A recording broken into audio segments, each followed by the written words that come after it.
Salam adik-adik pelajar dan sekolah minggu GKPS Distrik 7 yang dikasihi oleh Tuhan kita Yesus Kristus.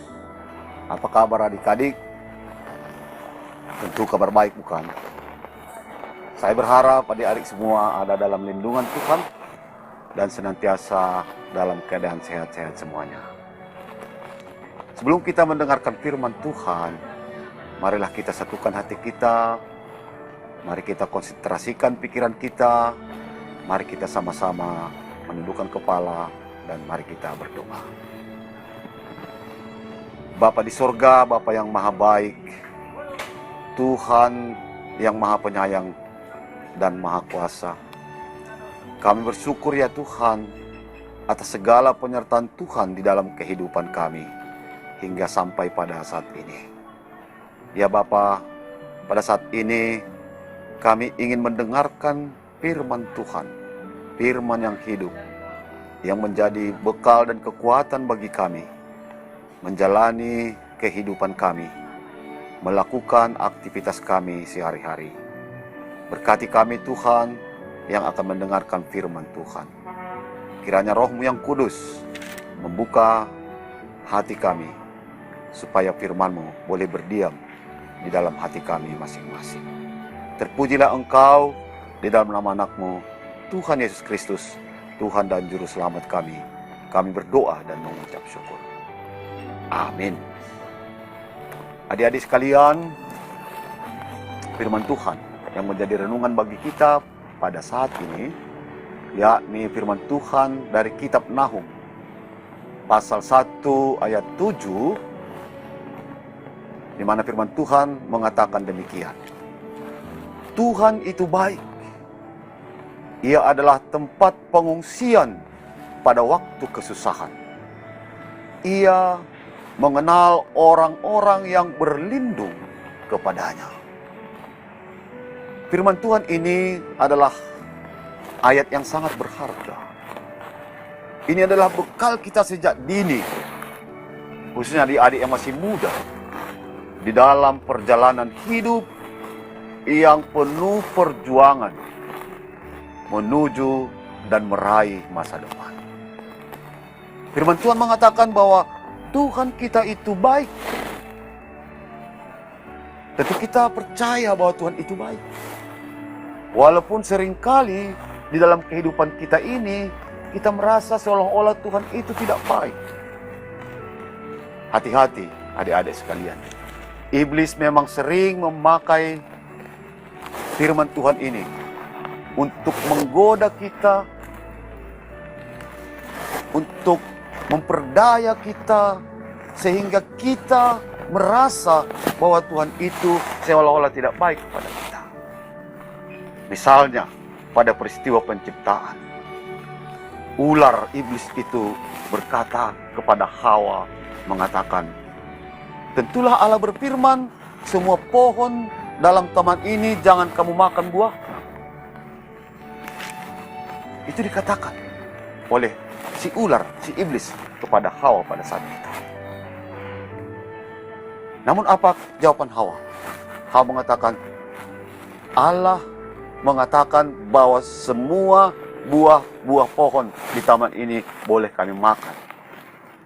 Tapi pohon yang ada di tengah-tengah taman ini, Tuhan berfirman, jangan kamu makan atau raba, maka nanti kamu akan mati.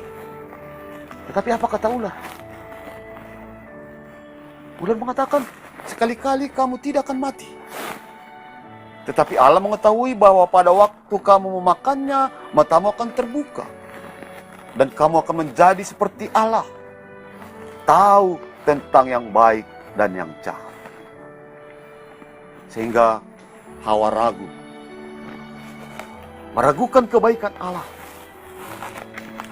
Namun firman Tuhan ini sekali lagi mengingatkan apapun yang terjadi di dalam kehidupan kita, bahwa Tuhan itu baik. Ia selalu ada untuk kita, dan Ia tetap memelihara kehidupan kita. Oleh karena itu, mari kita tetap memegang kebenaran firman Tuhan ini, di dalam kehidupan kita, apapun yang terjadi, bagaimanapun situasi kondisi yang kita hadapi pada saat ini, agar kita tetap dapat bersukacita dan penuh pengharapan di tengah-tengah kesulitan dan tantangan kehidupan ini, khususnya di masa pandemi COVID-19. Di masa sukar, mari kita tetap bersama Yesus, Tuhan kita yang baik. Mari kita tetap mengandalkan Tuhan, walaupun kita dibatasi oleh pandemi ini. Walaupun adik-adik belajar tidak seperti biasanya, tetapi belajar secara daring dari rumah. Tapi ingat bahwa Tuhan itu baik. Adik-adik sekalian, ya, hal ini diibaratkan seperti misalnya bumbu masakan yang terdiri dari berbagai-bagai jenis bumbu tanaman. Ya, tentu adik-adik tahu bumbu bukan? Kalau bumbu itu kalau sendiri-sendiri tidak enak. Bumbu itu memiliki rasa yang bermacam-macam. Ada yang rasa pedas seperti cabai, asam, ada garam yang asin, ada bumbu yang pahit, ada bumbu yang kecut. Tetapi kalau diramu, disatukan, akan menghasilkan rasa yang lezat dan nikmat. Demikian juga kita di dalam kehidupan kita. Kita menghadapi berbagai bumbu kehidupan. Ya, kita menghadapi kesulitan, kita menghadapi masalah, kita menghadapi persoalan, pergumulan, kekhawatiran, ketakutan, seperti masa pandemi saat ini. Tetapi bersama Tuhan, ya, kita percaya bahwa segala sesuatu turut bekerja sama untuk mendatangkan kebaikan bagi kita, orang percaya kepadanya. Seperti dikatakan oleh Rasul Paulus di dalam suratnya kepada jemaat di Roma 8 ayat 28 mengatakan, Paulus mengatakan, kita tahu sekarang bahwa Allah turut bekerja dalam segala sesuatu untuk mendatangkan kebaikan bagi mereka yang mengasihi Dia, yaitu bagi mereka yang terpanggil sesuai dengan rencana Allah. Adik-adik sekalian, mari kita pegang bahwa Tuhan itu baik. Tuhan itu Allah yang senantiasa memelihara apapun yang terjadi, bagaimanapun situasi yang sedang kita hadapi. Firman Tuhan mengatakan bahwa Ia, Tuhan kita adalah tempat pengungsian, tempat pengaduan, tempat sandaran kita yang kuat, yang kokoh bagi batu karang, yang menjadi andalan kita pada waktu kesusahan. Itulah kesaksian ya Nabi Nehemia pada kita. Bahkan tidak hanya itu, ia mengenal orang-orang yang berlindung padanya. Karena itu adik-adik, percayalah bahwa ia mengenalmu. Ia mengenalmu lebih daripada orang lain mengenalmu. Bahkan lebih dari pengenalan dirimu sendiri tentang siapa kamu. Tuhan mengenal kita. Tuhan mengenal kita sedalam-dalamnya. Dia tahu siapa kita. Ya, Dia tahu apa yang sedang kita hadapi. Tuhan memelihara kita. Dan Ia mempunyai rencana yang indah bagi kita. Rencana yang baik bagimu dan bagi masa depan.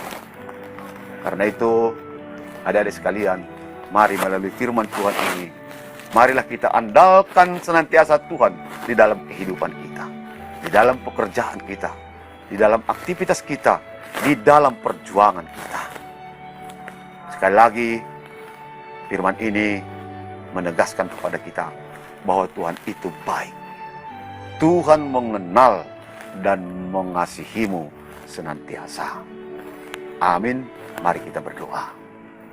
Bapa di sorga, kami bersyukur melalui firman Tuhan yang memberikan kekuatan bagi kami, bahwa Engkau adalah Tuhan yang baik.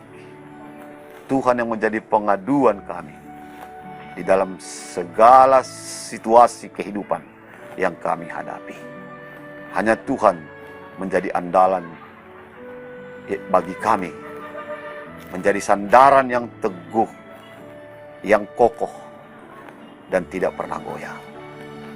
Kiranya Tuhan senantiasa bersama-sama dengan kami, bersama-sama dengan anak-anak kami sekalian, di dalam kehidupan perjuangan mereka, meraih, meniti hari-hari, menuju masa depan yang cerah bersama dengan Tuhan.